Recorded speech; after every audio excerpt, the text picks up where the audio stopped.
Hi guys, for today's video isang Pajero evolution naman ang ating gagawin.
After natin na-repair tong LCD screen, testing naman natin.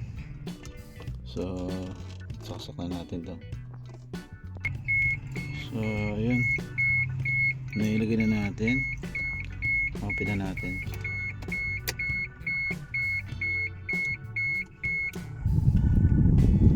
So yun guys, ang ginawa na niya.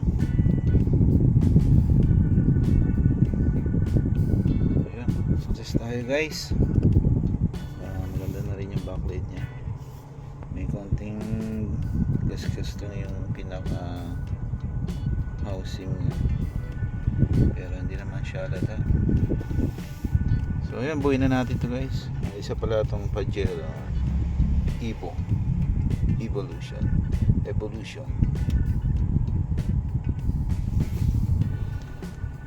So, buuin na natin to para matapos na.